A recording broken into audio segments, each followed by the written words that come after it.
I definitely feel like I thrive in chaos and being under pressure. And that's the thing now. It's realizing this and understanding it. You create your own chaos in a positive way now. Before it was, I didn't really accept it or understand it. So I didn't and know how to deal with it. So it was reckless and negative. Welcome to the Don't Change Much podcast. I am your host, Dan Murphy, and we're honored to have Andrew Harris as our guest today. Four-time Grey Cup champion, MVP, and CFL All-Star. Now, despite reaching career highs, Andrew also experienced the deepest and darkest lows of mental health. Success often stood in contrast to how he truly felt. In his final year as a pro, Andrew was followed by a film crew that documented his life, career, and challenges with mental health. It's called Running Back Relentless. But he didn't do it to make a football movie. He wanted to inspire others who have lived in the world that he has and show that there is a way out from trauma and the darkness he felt. Andrew, thank you so much for joining us today on the podcast. Really looking forward to the conversation. Yeah, thanks for having me. This is awesome. What's Andrew Harris up to these days in his post-football playing career? Yeah, there's a lot of moving parts. I'll start off just work-wise. I was living in Manitoba in Winnipeg after I signed with Toronto there my last year and going back and forth for my last 2 years. And then this opportunity came out to me in January to come out to London, Ontario to work with Atlas Engineer Products. They're a publicly traded company. The owner, the CEO of that company, he used to own the junior team I played for, and we became really quickly a father figure and mentor to me, and just doing some work with him when they first went public with some acquisition. I started doing some sales while I was in Manitoba just in the off seasons to keep me busy. And then I took over as president for my junior football team that I played for in Nanaimo. So I played there from 2005, 2009 and won 3 national championships. And the last 2 years, the team was winless and was really falling short on leadership and sponsors and all the things that you need to keep junior football rolling. That team was instrumental in my growth as a young adult, a young man, and really was the springboard for me, obviously, to get into the CFL. For me, I wanted to pay it forward and give back and get reintegrated with that team and help out. We played one of the best teams 2 weeks ago, and last year they beat us 80-0, and we lost by a last minute score with a minute left to go. I'm still hanging out with the Argos a bit, and Ryan Dinwiddie, the head coach, has always hit me up to come out to the games in Toronto and be an extra set of eyes on the sideline just to keep some experience. And I don't know if coaching is going to be in my future at some point, but I want to stay in the game just in case that is an option at some point in time. And I'm actually really excited to sign with the Tilsonburg Thunder. They're in the Senior A league out here. So I think there's an 8 or 9 team league. I don't golf. I don't really have any other hobbies other than football. And from a sports standpoint, I always played beer league in the off seasons, and that was my cross training, keep me in shape. Because believe it or not, as a running back, I hated running. That was a way to keep me in shape and just work some different muscles and that cardio. But I'm excited to put the pads back on and get back into hitting again, and hopefully not get lit up too many times my first couple of games with my head down. So I'm looking forward to that. A lot of athletes, when they retire from their sport, they have some difficulty transitioning into everyday, let's call it normal life. So you've managed to keep yourself busy with now a job, some consulting the Argos, some hockey. Has that made retirement at all easier emotionally, mentally for you? There's always that worry, that's scary. I've dedicated, before playing professionally, close to 20 years of just being a football player. And I always tried to do things outside, off the field. I opened a restaurant in Vancouver, had a nightclub on the island in Nanaimo. I did a couple little things here and there and was just trying to find what I was interested in. And I got my real estate license and just tried to do some different things. I didn't go to university. I didn't graduate high school because I was such a shithead at a young age. I really came into my own when I was 20 years old and realized I'd have to use my resources, my network, me being not necessarily a book guy, but a people person, and I'm hungry, eager to learn. If I'm engaged in it in the off seasons and while playing, I found a realm that I'm interested in. You miss that camaraderie, you miss the locker room, and that's what I miss the most. When I'm on the sidelines and I'm watching these guys throwing their bodies around at the velocity and speed that they are, I sometimes wonder how I did it for so long, because the way my knees and back and hips are set up now, there's no way I can handle that at this point. A lot of people know, Andrew, your accomplishments: four-time Cup champion, MVP of the Grey Cup game, most outstanding Canadian a couple times. But I think we have to go back and really get into what fueled you as a person, as a player. You just said you were a shithead as a kid. Yeah. And also Nanaimo was instrumental for you as a young man and as a young football player. So you grew up in Winnipeg and the surrounding areas. Why was it so important for you to get away from those surroundings initially to take the next step in your life and your career? Yeah, I mean, it all started just from childhood. I just did a documentary. It's called Running Back Relentless. It's on Amazon Prime, Apple TV, and YouTube movies. It was a deep dive, and going through this whole process, realizing why I was so called a shithead and where that came from. And it wasn't like I was just wanting to be mischievous. It's just I had no guidance. I was very jaded. I didn't trust anyone. I felt isolated. And I really, for the first time when I got to junior football, is when I finally found a sense of family, brotherhood, and mentors and father figures and people that I could look up to. Growing up, my mom was my rock, but single mother, and she married my stepdad, I think when I was like 4 or 5 years old. And it was a toxic relationship. A lot of abuse went on. My mom would finally hit a breaking point, and she would leave. We would leave, we'd move. I think I moved like 19 times from the time that I could remember to the time I finally moved out of the house. Really almost moving once or twice a year from as far as back as I could remember. And as much as I had my mother, I never really could count on her, because she always let me down and never really make me a priority. My outlet was really sports and my friendships that I had through sports. And that's all I knew. And then the fact that I was moving around all the time, I'd never really locked down a solid group of friends that I could have a consistency with. And so it was a lot of change, a lot of going back and forth. And it weighed on me. And I didn't really honestly realize this until I got through this whole process of telling my story, really sharing where I came from and why I was so angry and jaded, and why I was with relationships with women, with my friends, and how I treated people. As soon as one little thing would go wrong, I would just turn on them, because that was what I was used to. I was used to that abandonment. I was used to not being able to trust people. And that fueled me in a positive way on the field.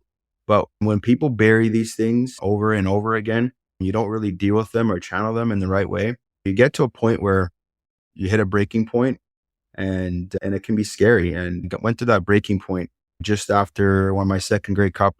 We just brought Winnipeg back a Grey Cup after 29 years, and I felt like I was on top of the world. I was in a marriage that wasn't the healthiest on a lot of different levels, and a lot of it was just based off of me and my issues. But I went to a really dark place, and a lot of drinking, a lot of partying, and isolating myself, and really just turning off from the world. And then COVID hit. I didn't have my outlet, which was football. Our season got canceled.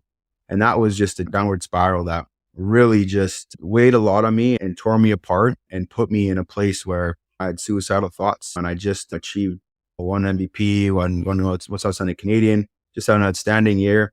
And I'm now just in the darkest place that you could ever imagine. And as athletes, as men, we bear a lot, and we hold things back, and we don't really want to talk about our feelings and emotions. And we look at that as weakness. And I 100% did as well. I never wanted to show when I was hurting, when I was feeling a certain way. And like I said, I got to that breaking point, and it was to the point where I didn't want to get out of bed. I didn't want to wake up the next day. I didn't really want to be around anyone other than just drinking in my basement and just having fun, and almost just neglecting the pain and suffering that I had been enduring from a young age. Spoke with a sports psychologist for a while, and just talking with friends, the handful that I kept around me. And I really just broke down with the sports psychologist and just cried and let it out. It was really a relief for me. And now being more open and honest about athletes, men, we all wear this mask. You got to take that mask off sometimes and bury yourself and be vulnerable and just let people in, not only from their advice, but just to get it off your chest. Obviously, seeking professional help is always going to be good, but just unburying yourself and unmasking yourself is absolutely crucial, because we got a baby on the way again too in 2 weeks here. And I come home and I got to do everything at the house, because she's large and in charge and just wants to rest. You come back from a 8-hour day, 9-hour day, and still trying to stay working and healthy and in the gym. eating right. And now you got to do all the house duties and all these different things. And it's tough to just navigate that. I think honestly, every man goes through this at some degree or some extent. And it's very important that we recognize it, address it, and it'll make us stronger in the long run. Well, a lot to unpack there, what you just went through. I think we need to cover some ground. You didn't know your father until you're 27, I believe. You said your mom was your rock, but the relationship with your stepfather caused fractures with you and your mom because there was no trust with your stepfather. And that led to destructive lifestyle. At that point, did you know that alcohol and partying was an outlet to mask what you were feeling? Or was that just, hey, that's what felt good at that age in your life? In high school, I was really mixed up with a rough crowd, and even to one of the guys that was our ringleader. I just wrote he's getting out of prison. He's been in prison for 16 years, and a recommendation letter for him. When I'm sitting back and realizing, wow, like that easily could have been me. In high school, we were selling drugs and a couple different other schemes we were doing, and partying and just living life really recklessly. But I was also able to do that and still be dominant on the field. So I was always that fun guy. When I was playing BC, I'd always have the nightclub after parties, after games. And that's always been part of who I was. But it wasn't really to the point where it was detrimental. But as you go through struggles, it takes over, and it's not really about having fun anymore. It's more about just burying and hiding in alcohol and hiding and just forgetting about your issues and problems by just going off and having a night or 2 or 3 nights in a row. And that's where I was at. But all stemmed from me being able to do this at a younger age.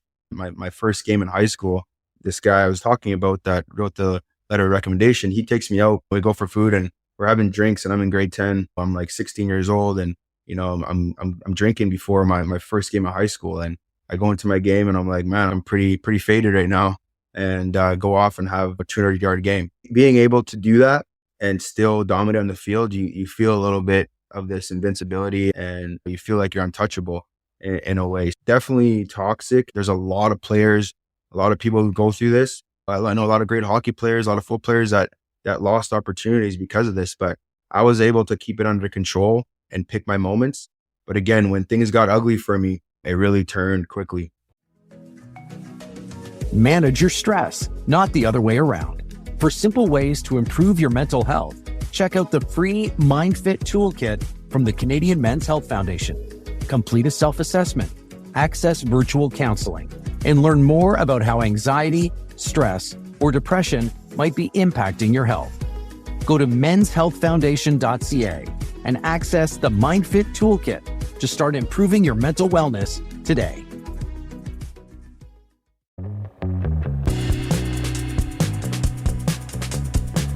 I watched the documentary, and I guess the main thing I took from it with your life story was that you had trouble trusting anyone. Fair? Yeah, absolutely. Absolutely.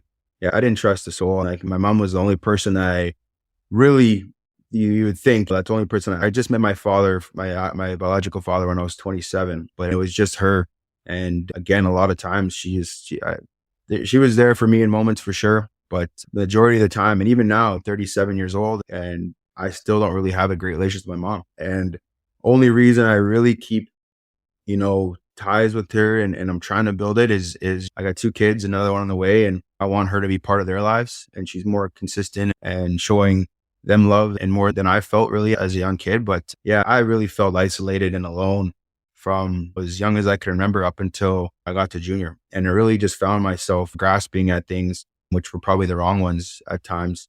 And that old habits die hard. And when you get into being in this system of being able to find these outlets that make you feel good and make you feel welcome, it's hard to shake them when even at the best of times.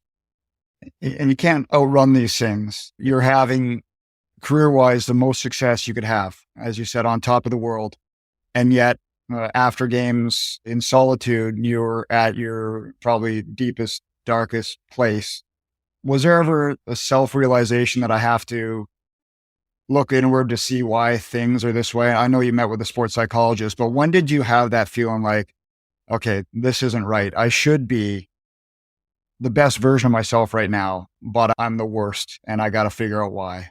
I always wonder if I had a better support system and if I had the right guidance, could I have made it to the NFL and been dominant there, or could I have an even better CFL career? But there's always the coulda, shoulda, wouldas, and I'm more proud of what I achieved off the field with everything going on emotionally and personally than I am from what I did on the field. The Grey Cups, the yardage, the touchdowns, all those things are awesome. But deep down, after it's all said and done, I sit back and I look around of all the things I've accomplished and the rings, everything, and it's amazing. But I'm honestly so much more proud of myself of everything I went through. Always having to try to prove myself and keeping that. And everyone said I had this chip on my shoulder that where does that come from? And I always reflected as, oh, I'm just trying to prove myself. And in a sense, that's what it was. But I never really felt like I belonged. We did a short film called I Shouldn't Be Here. And that's really how I felt. I felt like I shouldn't be where I'm at right now, but able to just keep fighting in that certain, almost a sickness edge that you have that you just need to just fight. And there's an underlying grit, underlying factors that kind of help you break tackles, make guys miss, play through injury, play through all these different emotions and feelings you get going through a season.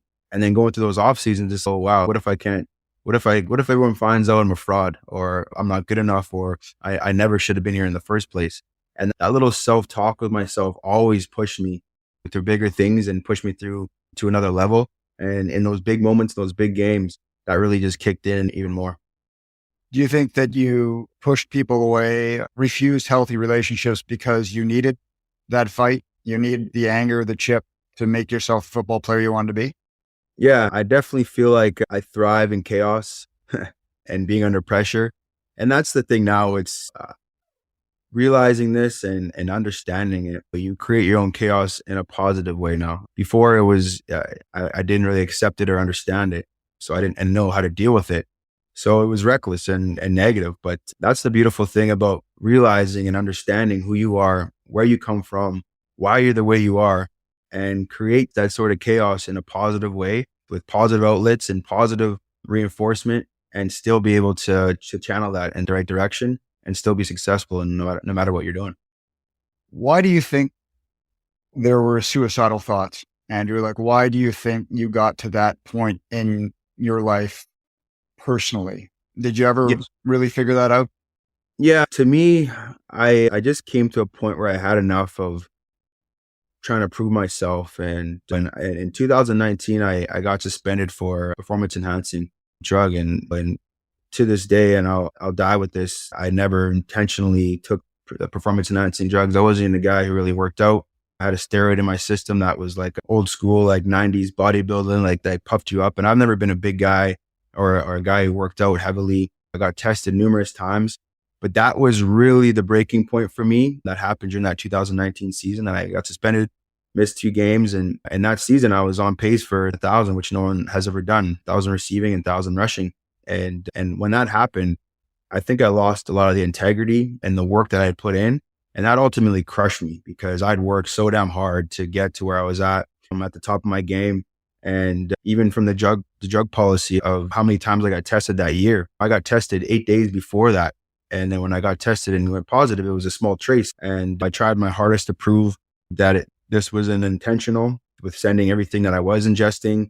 And ultimately, I fell short with that. And I still have that little black mark on my career and legacy. But I think that was ultimately which got me to that point. And then once you start drinking and getting into this place, you're not really thinking logically. You're not really thinking clearly. You're just thinking emotionally and negatively and dysfunctionally. And I think that's really where, for me, when I think back, like with a sober mind and a sober conscience of, man, like you have so many people relying on you now, a family, you got kids, you have my team that I'm trying to rebuild. And that's now. But at that moment, I didn't care. It was really selfish and was really just self-pity, self-doubt, and self-sabotaging in a way where I didn't care about anything else. I was sick of being around people. I was sick of hearing whatever I know what to say. I deleted all my social media. That was the worst place to be on because everything was just super, super negative and super toxic and it just crushed me. But yeah, I was definitely under a rock and felt like this was it for me. I didn't want to wake up and I didn't want to deal with it. And ultimately, even still, that's one thing with me that'll always haunt me just because, again, I put so much damn hard work into this. And That would be never something that I would do intentionally to try to get an edge. And even the details behind it all doesn't even make sense. But it is what it is. I'm sure I'll look back on this in 10 more years from now and realize that this maybe helped mold who I am.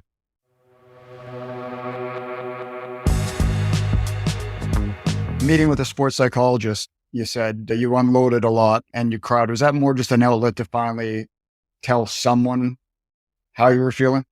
Yeah, I wouldn't even say I was talking to her really. I just was sobbing and she just sat there and listened and she maybe asked me 3 or 4 questions and I just spilled it out. And yeah, it felt amazing, honestly. And I've gone through couples therapy and all this, but this was really just about me, my issues, and more from a sports outlet. And why one of the things is that I felt embarrassed. I felt ashamed to be around my team. I felt ashamed to be in public. And one of the things that she just said was just accepting, and it's not going to go away, but you are still who you are, and you've accomplished a lot. And one of the things she asked me was, why do I love playing football? And where does this come from? And I found this picture that I had when I was like in grade 3 and I'm throwing a football up and I had this big smile on my face. I think it's in the film. It just comes up throughout one of the points in the film, but I have that picture in my house here. And that's really where I just had the most joy in life with football and sport. And I had this fire in my belly that was burning heavily. And you got to find that fire in your belly and the reason, your purpose, your why of why you're doing this and why you love what you do, no matter what it is, no matter what walk of life you are. Find your purpose, find your why, find that fire. And once I just let that go and that fire got lit up again, I was a dangerous player and a dangerous leader and definitely grew from that whole experience for sure.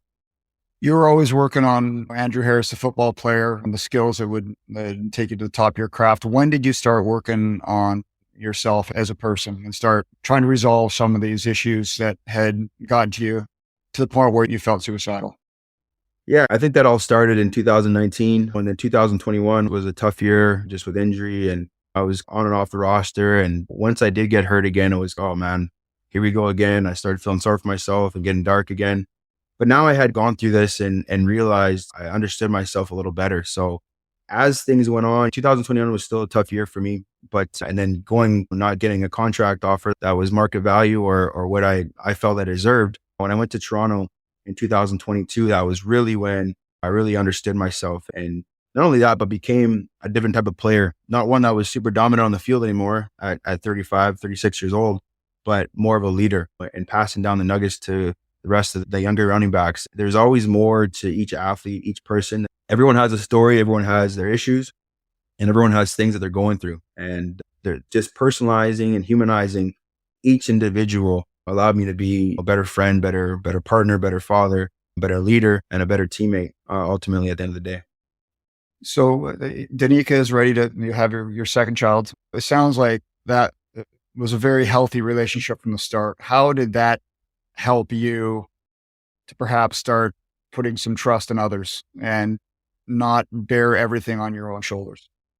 Yeah, I've never had a female that I could fully be honest with, a partner that I could everyone thinks they say, I understand you or I get you, but she really understands me. And the biggest part with this is she accepts me for who I am, like my faults, the good things, the bad things. And I don't really need to hide or mask anything with her. I can tell her how I'm feeling, what I'm doing, what I'm going through without any shame, regret, or judgment.